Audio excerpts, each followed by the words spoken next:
சமீபத்தில் விடாமுயற்சி தானே, விடாமுயற்சி வந்தப்போ ஒரு ஷாட்டில் அஜித் சாரோட பேர் கீழே இருக்கும், ஸ்பெல்லிங் மிஸ்டேக் கூட இருக்கும். அடுத்த ஷாட்டில் நான் பார்க்குறேன் ஸ்பெல்லிங் மிஸ்டேக் கரெக்டாக இருக்கு, கரெக்ட் பண்ணி வச்சுருக்காங்க. பார்க்கல.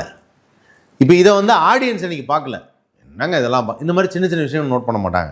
நான் சின்ன சின்ன விஷயம் நோட் பண்ணுவேன், இது ஏன் இந்த ஷாட் இப்படி இருக்குது, இல்லையா இது முன்னாடி அந்த ஷாட். நீங்கள் சொன்ன இந்த விஷயத்தை நான் அப்பயே நான் யோசிச்சிட்டேன். ஆனால் கதைப்படி எப்படி அதை கொண்டு வந்து முடிக்கிறதோ இல்லை என்ன பண்ணுறதோ இல்லை பின்னாடி எடுத்த சீனில் ஒருவேளை அந்த ஷாட்டை இவங்க வந்து திலீப் அப்படின்னு சொல்லும்போது ஒரு ஃபோனை பார்க்கும்போது ஸ்ருதிஹாசன் இந்த ஃபோனை பார்த்தாங்களான்னு நமக்கு இன்னும் தெரியல. ஸ்ருதிஹாசன் அங்கே இருந்தாங்க சார்.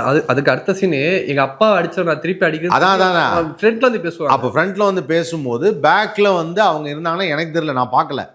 ஒருவேளை இருந்திருக்கலாம், ஒருவேளை ஸ்ருதிஹாசன் அந்த நோட் பண்ணாமல் இருந்திருக்கலாம், எப்படி வேணாலும் இருக்கும். அந்த பொண்ணு தான் இந்த பொண்ணுன்னு. இன்னொன்னும் சொல்கிறேன், ஒரு வீடியோ காலில் ரஜினி சாருடைய ஃபேஸ் இப்படி இருக்கும், நல்லா கேட்டு செல்ஃபி ஃபேஸ் இப்படி.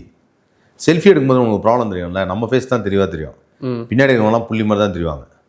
ஓகே, இப்படி காமிக்கும் போது ஒருவேளை அந்த ஃபேஸ் சின்னதாக இருந்தால் கூட ரெகக்னைஸ் பண்ணுறதுக்கு வாய்ப்பு இல்லை. ஏதோ ஒரு பொண்ணு, அந்த பொண்ணு தான் இந்த பொண்ணு சொல்ல முடியாது. அப்போ என்ன பண்ணுவீங்க? ஓகே, இப்போ நீங்கள் ப்ராக்டிக்கலாகவே சொல்லுங்கள். செல்ஃபி நான் சப்பக்கட்டு கட்டுறேன், சில பேர் என்ன நினைப்பான், சார் பயங்கரமாக சப்போர்ட் கட்டுறாரு சார். நான்